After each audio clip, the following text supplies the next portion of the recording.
next Thursday. I did not tell Teddy and Owen that you were coming. It's a family affair. What?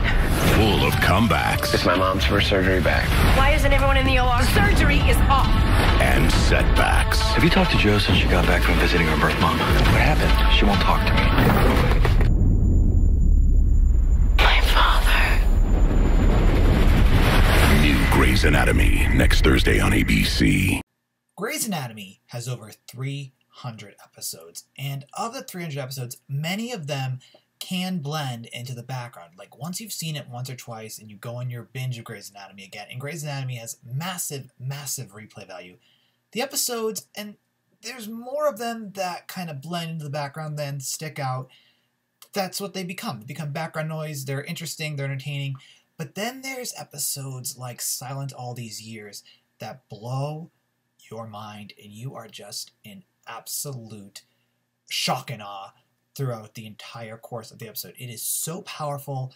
Granted, there's really just the one storyline. I mean, the Ben and Bailey thing we'll talk about briefly at the end of this, but the focus on rape, sexual assault, domestic violence was mind-blowing.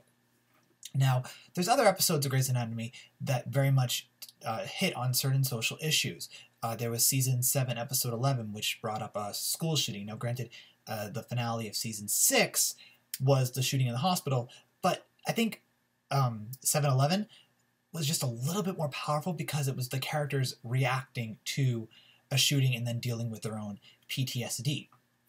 Then there was one of my favorite episodes of season 14, which was Personal Jesus. I believe it's episode 10, where it talked about cops being prejudicial to those of color.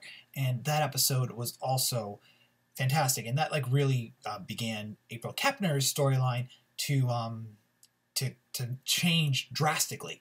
And it was just an extremely powerful episode. That episode also was able to incorporate Ben and Bailey quite nicely into it, but their storyline in Personal Jesus was more prevalent. Here, it was just more of background noise, I would say. But this episode was so dependent on Camilla Luddington. And for those who don't like Camilla Luddington, this episode will completely change your viewpoint of her. She is such a good actress. Now, I can understand if you found the character of Jo annoying in season 9 and 10, but I would say after season 11 and onward, she becomes extremely likable. And then once you learn about her backstory with her ex-husband, and then this episode right here about her lineage and how her mother was raped, the character of Jo becomes even more wholesome, more well-rounded, excuse me.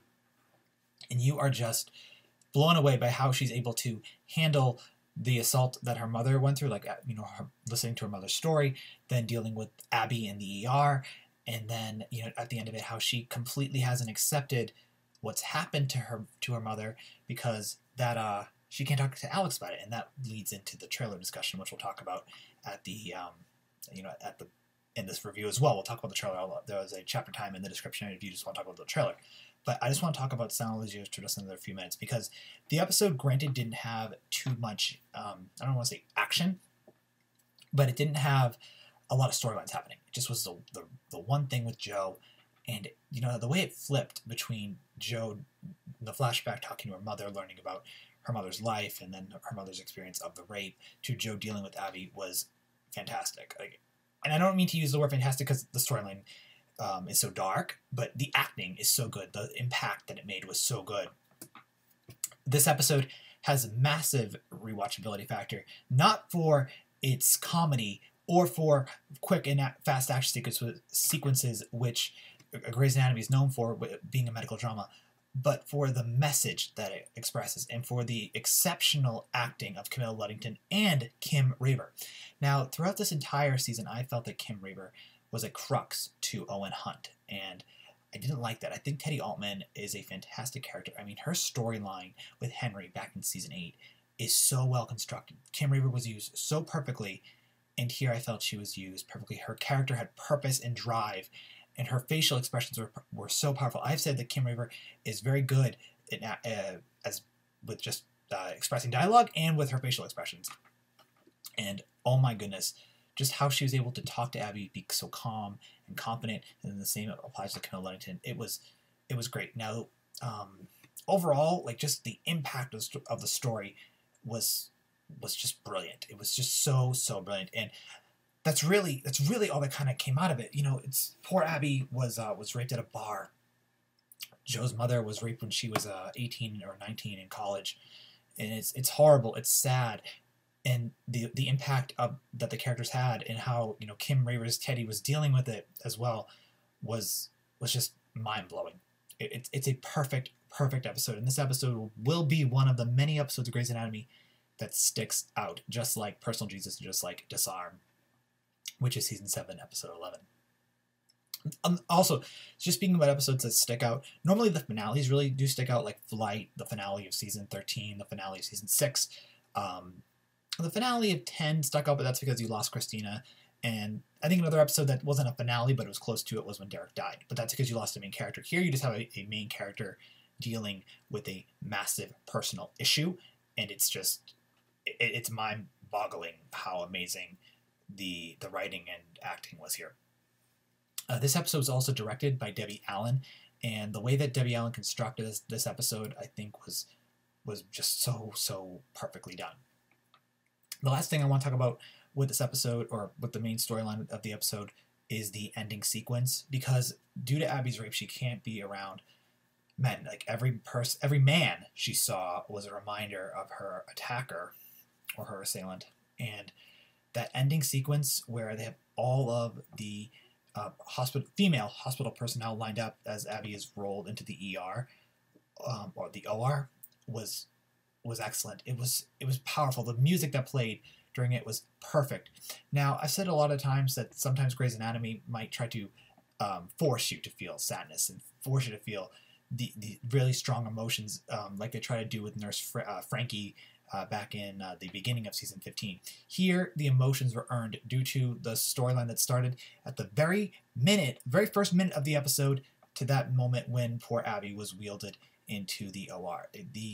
The emotions were earned. It wasn't forced. I believe it was still 15, but it was episode 6 or 7, the Day of the Dead based episode, where I thought the episode in and of itself was very boring, but then the final sequence where they have chasing cars played in Spanish, and you see all the characters who have died, and how they're kind of watching over Meredith, like, that's forced reaction. It's a forced feel of sadness. That it's a Pixar type thing. Pixar can force you to do this, and Grey's Anatomy is owned by Disney, and so Disney writers probably do collaborate and go to workshops together.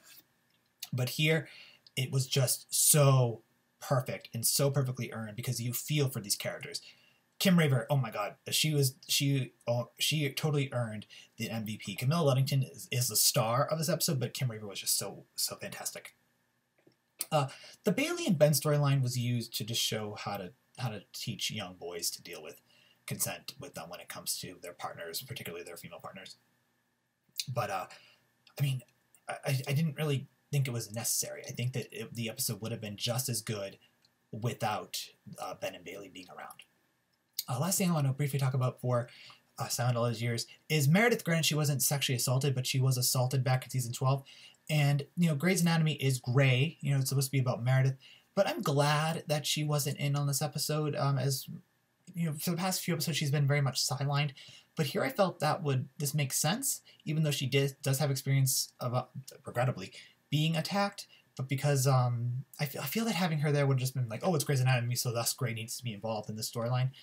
I wish she was involved in other episodes, but here I feel that she wasn't needed. I just wanted to touch on that because she could have been in the scenes with Joe and Teddy organically. Quite frankly, I think she needs more scenes with Teddy, but I'm glad that she wasn't a main factor in this episode. As I said, I could have seen it be organic, but at the same time be like, she's only there because she's Grey.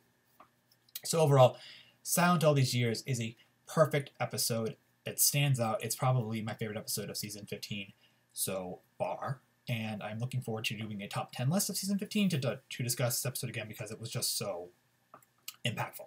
So now let's talk about the trailer for episode 20 called The Whole Package. So we'll read the press release for it, and then we'll talk about the what we saw in the trailer.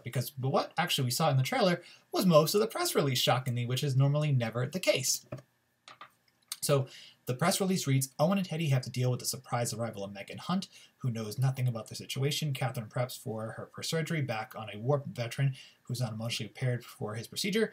Meredith worries about DeLuca operating alone with Richard. The only part of this press release that is not in the trailer is Meredith worrying about DeLuca operating alone with Richard. That's more than likely going to be a C storyline for this episode. And the press release also does not talk about Joe and Alex as well, because the episode for Silent All These Years ended with Joe not telling Alex about her mother's assault and whatnot. And I understand why she didn't tell him, because it just allows for the storyline to be not so much dragged out, but to have more of an impact to the characters overall. Like, I think if she had just told him and they had hugged, it would have worked. It would have closed up the storyline. But this way, you get more of Camilla Luddington getting to do this very impactful, dramatic acting, and you'll get to see Alex deal with that as well. I'm curious how Meredith will react when she finds out.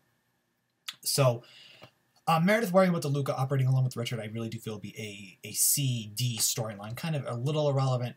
But I love in the beginning of the trailer where you have Megan being hugged by Meredith. They have I guess more or less they have a fun relationship. Megan was operated on by Meredith when she was able to fix her abdomen back in season 14. But I like the humor where she hugs Owen and Teddy, knowing that Teddy and Owen are so close and that she's pregnant.